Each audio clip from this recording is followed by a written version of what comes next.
사도행전 3장 1절부터 10절까지 돌아가면서 한 절씩 읽겠습니다.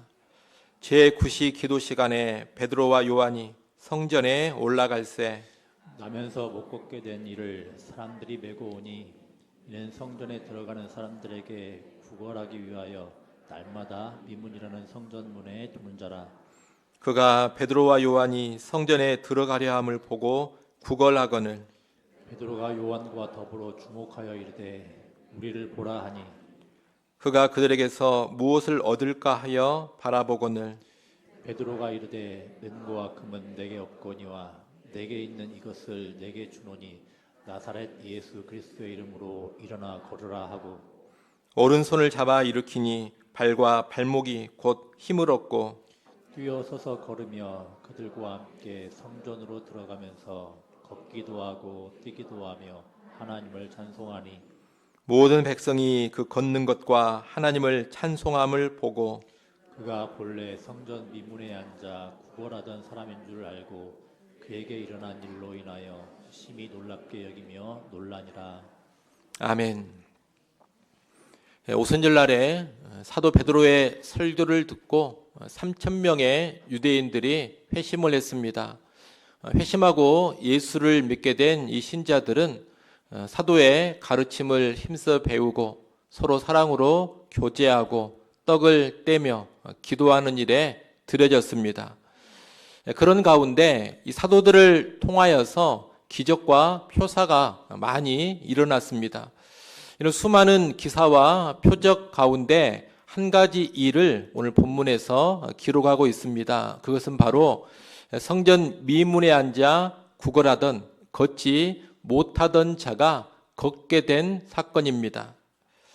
이 사람은 날 때부터 걷지 못하던 사람이었습니다. 오늘 본문에 보면 이 사람의 나이가 대략 40세쯤 되었다고 했으니 이 사람은 40년 동안 평생토록 걸어본 적이 없는 사람이었습니다. 그는 제9시 우리식으로 하면 오후 3시 기도 시간에 성전으로 들어가는 베드로와 요한을 보고 구걸을 했습니다. 베드로와 요한이 돈이라도 좀 주기를 기대했던 겁니다. 이때 베드로가 6절에 말을 합니다. 6절 말씀을 우리 같이 한번 읽어보겠습니다. 6절 말씀 함께 읽습니다. 베드로가 이르되 은과 금은 내게 없거니와 내게 있는 이것을 내게 주노니 나사렛 예수 그리스도의 이름으로 일어나 걸으라 하고 아멘. 베드로는 은과 금은 다시 말해 돈은 나에게 없다고 합니다.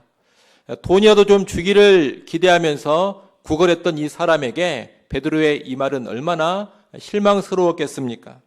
하지만 바로 이어서 베드로는 자기에게는 예수의 이름이 있다고 하면서 예수의 이름으로 일어나 걸으라고 합니다. 그러고서 날 때부터 걷지 못하던 사람의 오른손을 잡아 일으켰습니다. 그러자 놀라운 일이 벌어집니다. 그의 발과 발목이 힘을 얻고 자유롭게 걷고 뛰게 된 겁니다. 이것은 놀라운 기적입니다. 예수의 이름이 놀라운 능력을 나타낸 겁니다. 이 사건에서 우리는 예수 그리스도께서 권능의 주가 되시고 예수의 이름이 놀라운 능력을 나타낸다라는 것을 알게 됩니다. 여러분, 예수 그리스도는 능히 병든 자를 고치실 수가 있습니다. 그리고 지금도 기적적인 치유의 역사를 일으키십니다. 하지만 우리는 이 사건을 보면서 걷지 못했던 사람이 걷게 된 것만을 기적으로 생각하면 안 됩니다.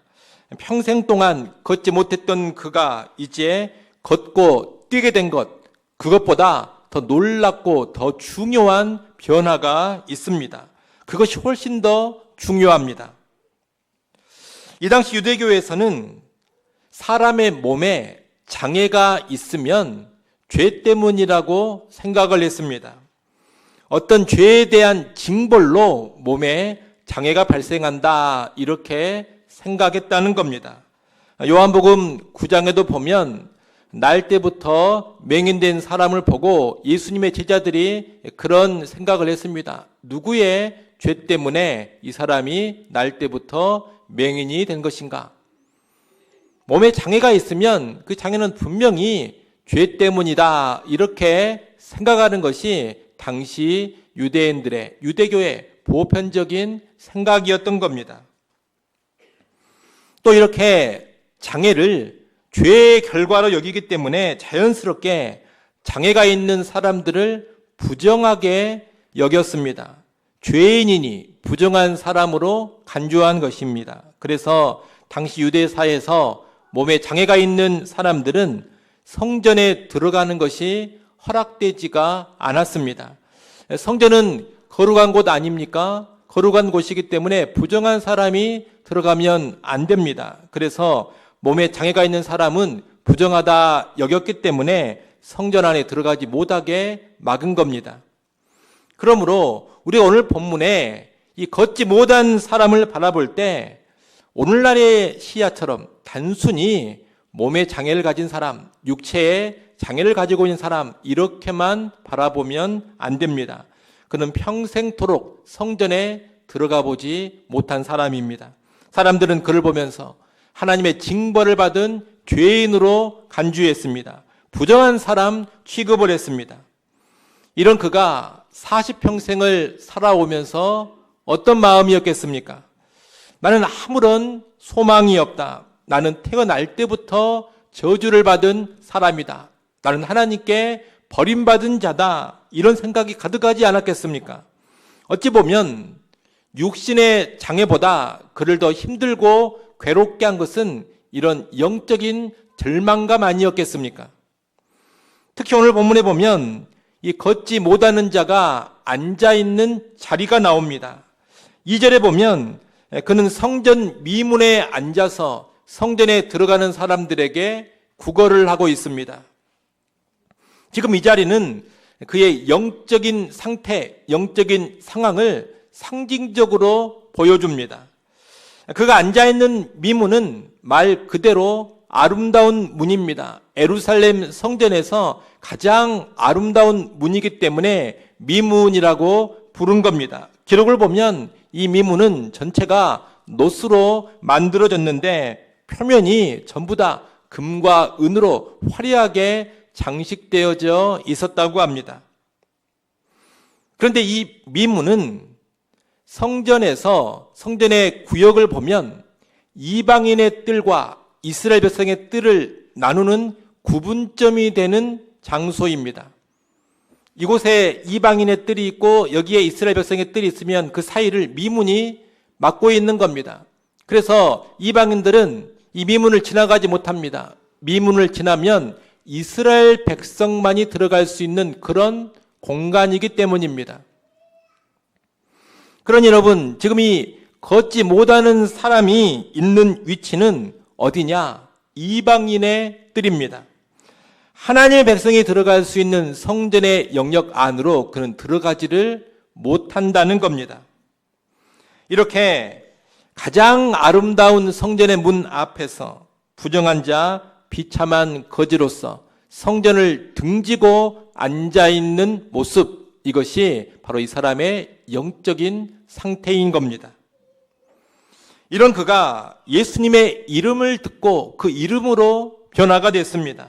걷지 못했던 그가 일어나게 된 후에 가장 먼저 보여주는 모습이 무엇입니까? 여러분 8절 말씀을 한번 보십시오. 8절 말씀을 여러분이 한번 읽어보십시오. 8절 읽습니다.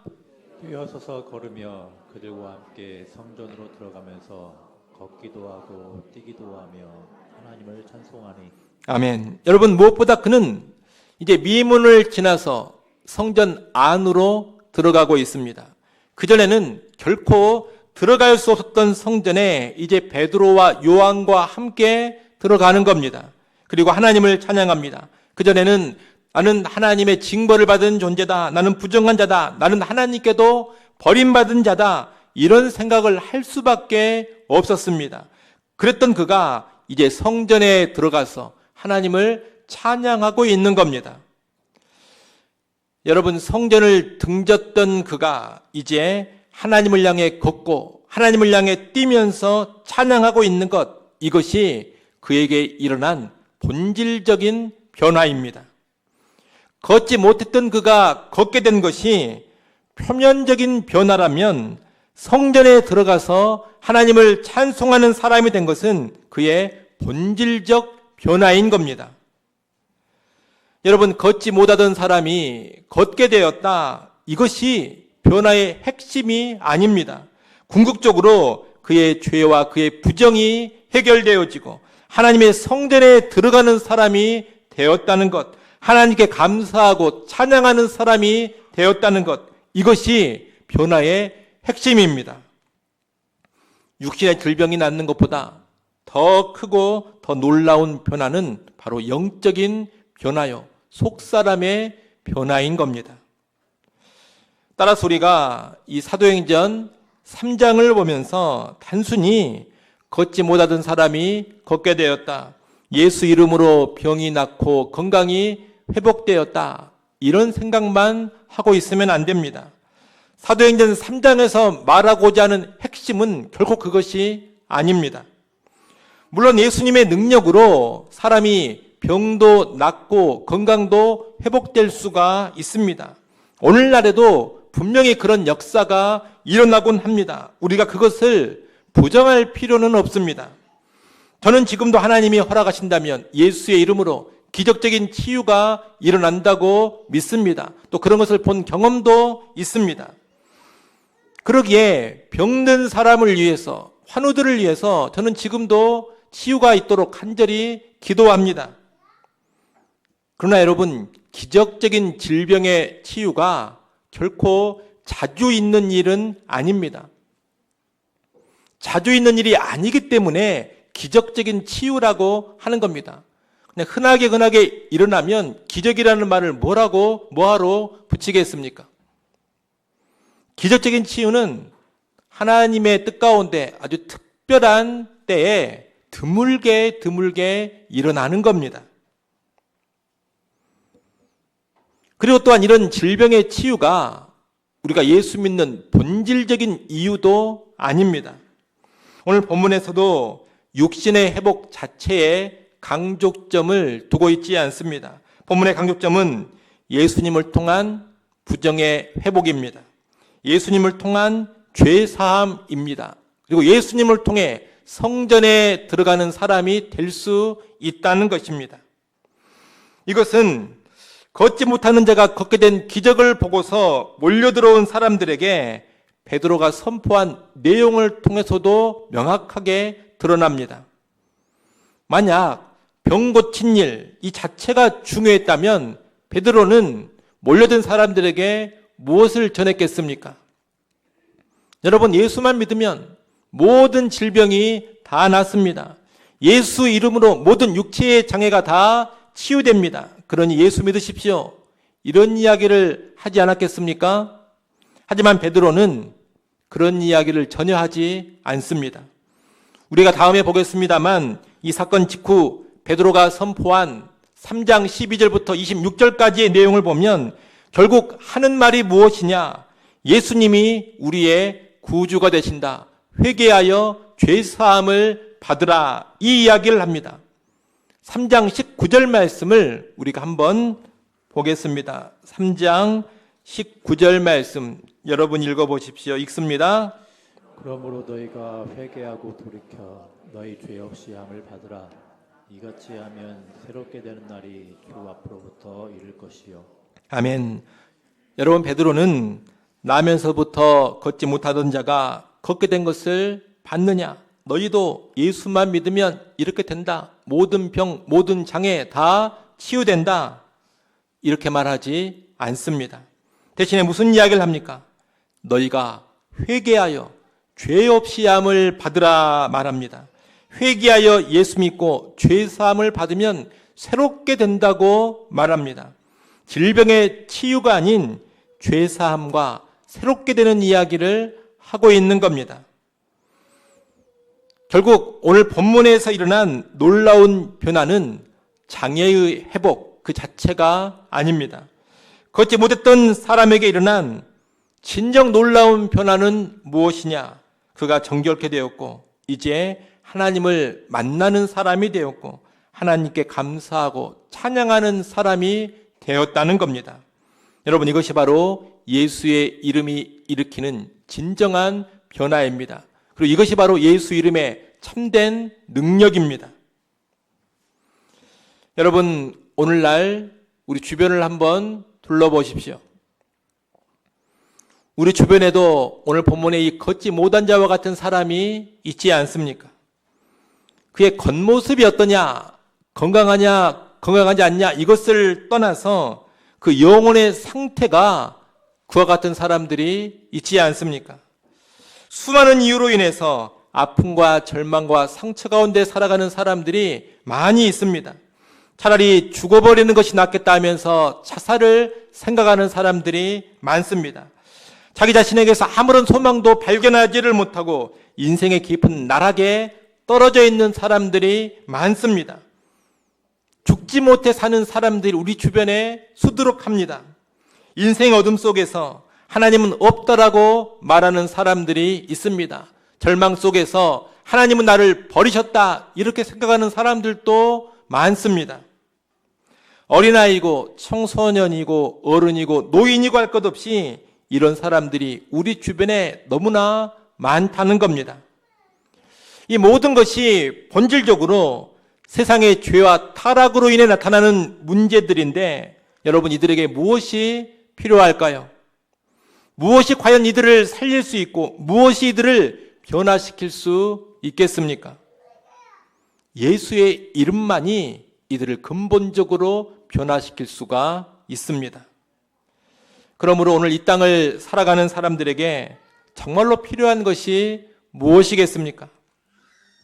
어두운 세상입니다. 혼탁한 세상입니다. 갈수록 악해지고 흉흉해져가는 세상입니다. 영혼도 말라버리고 양심도 다 죽어가는 세상입니다. 곳곳에서 상한 심령들의 탄식 소리가 울려 퍼지는 세상입니다. 사방에서 하나님을 등지고 있고 하나님을 저주하기까지 하는 사람들로 가득한 세상입니다. 이런 세상에 정말로 필요한 것이 무엇이겠습니까? 사람들은 은이나 금이 필요하다 그럽니다. 은과 금만 많아지면 문제가 해결되리라 그런 생각들을 합니다. 꼭 물질의 은금이 아니라 하더라도 그들 나름의 은과 금을 말합니다. 복지라는 은금을 말하고 분배라는 은금을 말합니다. 꿈이라는 은금을 말하고 자신감이나 성공이라는 은금을 말합니다. 그것만 주면 될 것처럼 생각합니다. 하지만 오늘 하나님은 말씀하십니다. 이 세상의 진정한 필요는 그런 은금이 아니다. 이 세상의 진정한 필요는 예수 그리스도다. 은과 금이 아니라 예수가 주어져야지만 세상이 바뀌고 사람이 변화된다. 여러분, 타락한 이 세상에 진정한 필요가 은과 금이라면 하나님께서는 하늘에서 은과 금을 쏟아부어 주셨을 겁니다. 타락한 이 세상에 참된 필요가 그저 빵이라면 하나님이 지금도 하늘문을 여시고 빵을 쏟아부어 주실 겁니다. 타락한 이 세상의 필요가 무슨 위대한 정치가라면 위대한 정치가를 보내셨을 겁니다. 하지만 하나님은 그렇게 하지 않으셨습니다. 하나님은 독생자 예수를 보내셨습니다. 왜 하나님의 아들 되신 예수님을 보내셨겠습니까? 하나님의 아들이신 예수님이 십자가를 지셔야 하지만 죄로 타락한 세상에 근본적인 필요가 채워지기 때문입니다. 그리스도의 십자가만이 부패한 세상, 타락한 세상에 본질적인 해법이 되기 때문입니다. 여러분, 이 세상은 다른 것으로 절대 바꾸어지지 않습니다. 총칼을 든 혁명으로 세상이 바꾸어지지 않습니다. 무슨 시민혁명으로, 촛불혁명으로 세상이 근본적으로 달라지지 않습니다. 복지정책을 잘한다고 세상 바꾸어지는 것 아닙니다. 교육만 잘 시킨다고 바꾸어지는 것도 아닙니다.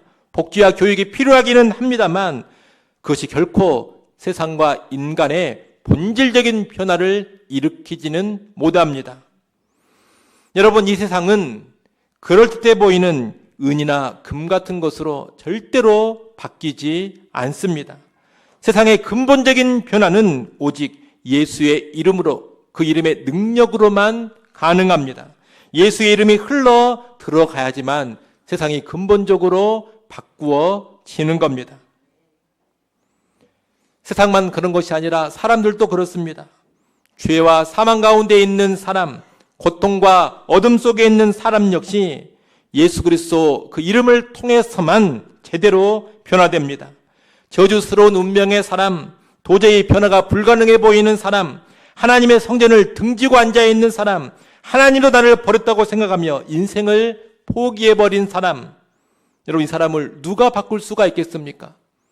이 사람은 예수만이 바꿀 수가 있습니다. 예수의 이름은 그런 사람들을 새롭게 합니다. 정결하게 합니다. 절망에서 벗어나 힘을 얻게 하고 걷게 하고 뛰게 합니다. 하나님께 나가도록 만들어줍니다. 하나님께 감사하고 하나님을 찬양하도록 변화시켜줍니다. 여러분, 예수 그리스도 안에서 이렇게 변화된 사람들이 수없이 많습니다. 그런 사람들 이야기를 가지고 와서 예로 들자면 오늘 하루 종일 이야기를 해도 다 못합니다. 수백 명, 수천 명을 가지고 올 수 있기 때문입니다. 예수의 이름은 고통과 절망 가운데서도 영혼을 새롭게 하고 하나님을 향하도록 이끄는 능력이 있습니다. 그가 어떤 사람이든, 그가 어떤 형편에 있든지 간에 그의 영혼을 살리고 회복시키고 새롭게 하는 능력이 있습니다. 죄사함과 회복과 새롭게 하는 능력이 바로 예수의 이름에 있는 겁니다. 그런 여러분, 인생을 살아가시면서 은과 금을 붙잡으려고 예를 쓰지 마십시오. 금과 은만 쌓으면 내가 더 나아지리라. 금과 은만 더 쌓아놓으면 내가 더 행복해지리라. 금과 은만 더 쌓아놓으면 내 인생이 변화되리라. 여러분, 착각입니다. 그 착각을 버리십시오. 또 물질의 금과 은이 아니다 하더라도 내가 지금 생각하는 어떤 은과 금과 같은 그런 것만 붙잡게 되면, 그런 것만 소유하게 되면 내가 인생이 잘 되리라. 여러분, 이것도 착각입니다. 그 착각도 내려놓으십시오. 사람은 예수를 만나야 하고 예수를 붙잡아야 합니다. 예수님만이 여러분의 인생을 근본적으로 바꿀 수 있습니다. 예수님만이 여러분을 제대로 살려낼 수 있습니다. 여러분의 자녀들도 예수를 붙잡아야지만 사는 인생 되는 것이고, 예수 그리스도를 만나야지만 새롭게 되는 겁니다. 예수 그리스도가 나의 주가 되십니다. 예수 그리스도가 나의 왕이 되십니다. 예수 그분이 나의 구주가 되십니다. 나는 주 예수를 의지합니다. 주 예수를 따릅니다. 이렇게 믿고 고백하고 결단하고 살아가는 사람만이 인생의 새로움을 경험하게 되는 겁니다. 이를 꼭 기억하시고 여러분, 예수 이름을 붙잡고 살아가시기를 바랍니다. 아울러 갈수록 악해져가는 이 세상을 향해 예수의 이름을 선포하시기 바랍니다. 완악한 심령들 앞에서, 강팍한 사람들 앞에서 위축되지 마십시오.